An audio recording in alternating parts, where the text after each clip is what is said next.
You smell it before you see it. That is the first thing.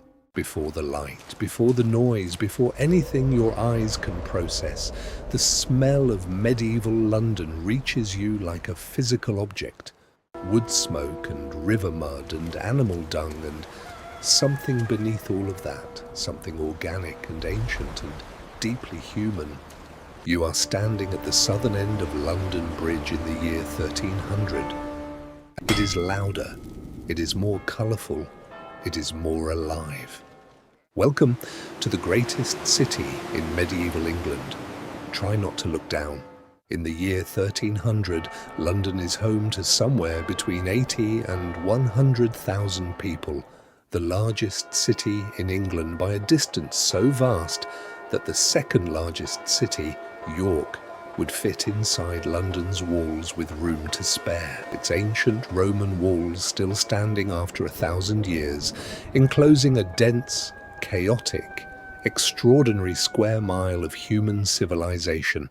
This is a city of merchants and monks and murderers and monarchs, of craft guilds and fish markets and taverns and churches, of extraordinary wealth existing in the same street as extraordinary poverty.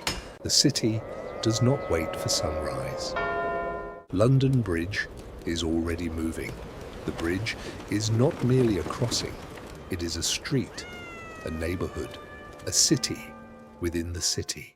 19 stone arches span the Thames, and on top of them stand over 100 buildings, houses, shops, a chapel, a public lavatory that empties directly into the river below. The fishermen from Billingsgate Market on the North Bank are already moving their catch, Thames salmon and North Sea herring and oysters from the Essex coast, carried in baskets on heads and shoulders across the bridge before the light comes up. The bakers of Cheapside have been at their ovens since 3.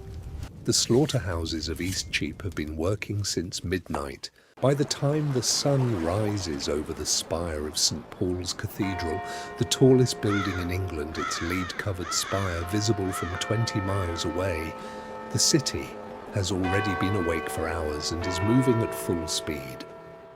Step off London Bridge and into the city, and the first thing you notice after the smell is the noise. Fish is foul, master! Medieval noise is entirely human and animal.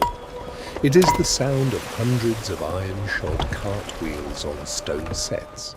It is the sound of livestock being driven through the streets, cattle and pigs and sheep moving through the same lanes as the people.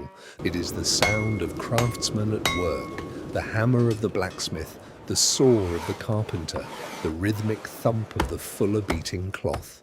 Cheapside, the main commercial artery of medieval London, the widest street in the city, is perhaps 20 feet across.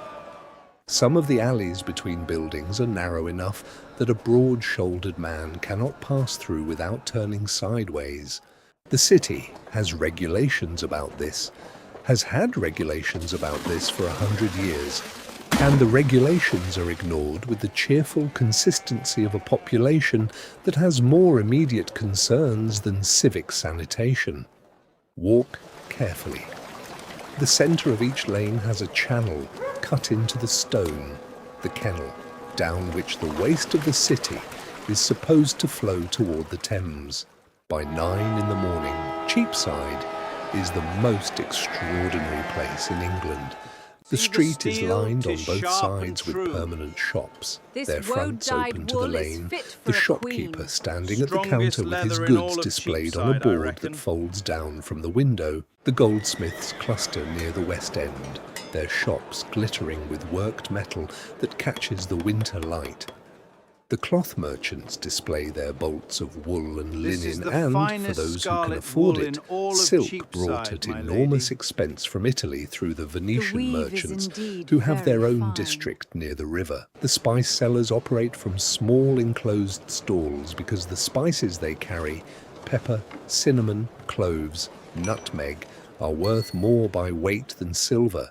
Hot pies from the piemen who carry their trays through the crowd, shouting their prices, pasties filled with meat and vegetables, hot beans sold from cauldrons, small roasted birds on skewers.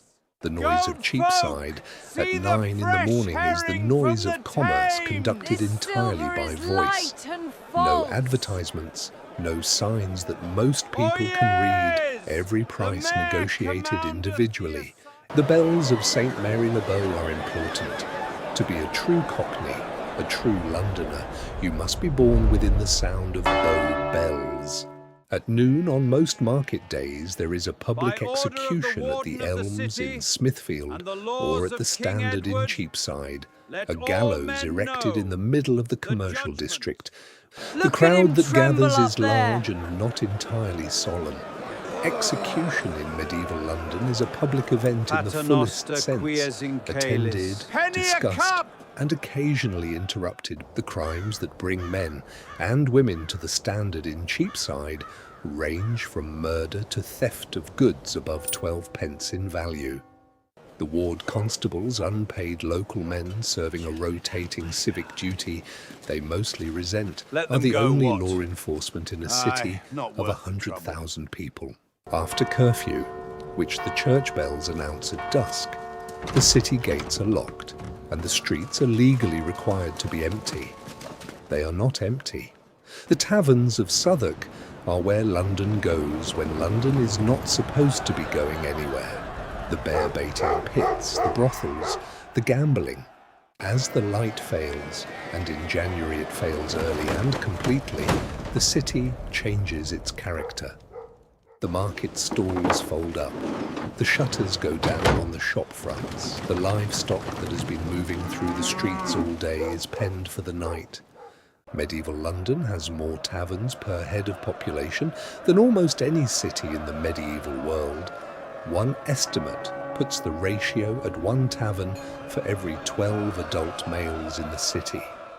They are low-ceilinged, smoke-filled, rushes on the floor that have not been changed since anyone can remember, serving ale brewed on the premises.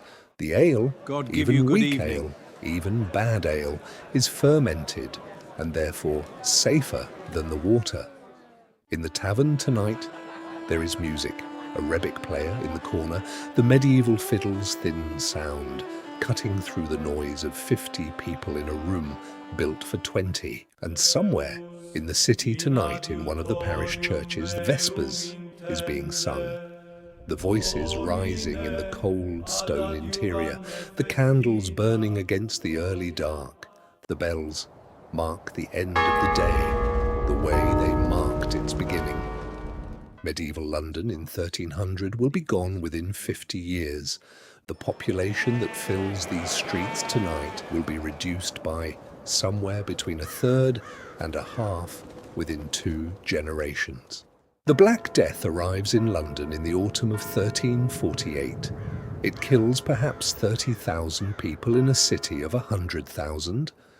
The Cheapside market empties. The bridge goes quiet. The bells ring not for the canonical hours but for the dead, continuously, until the city runs out of bell ringers. But that is 1348. This is 1300. Tonight, the taverns are full. The bells of St. Mary le Bow have announced curfew and been ignored. The Thames moves dark and cold beneath the bridge and the 100 buildings on it. Somewhere in the city, a baby is being born, and somewhere else an old man is dying. And in between those two events, 50,000 people are going about the business of being alive in the loudest, smelliest, most vital city in medieval England. They did not know they were living in a world about to be changed forever. They never do. The bells ring, the ale is poured, the river runs, London endures. It always has. It always will.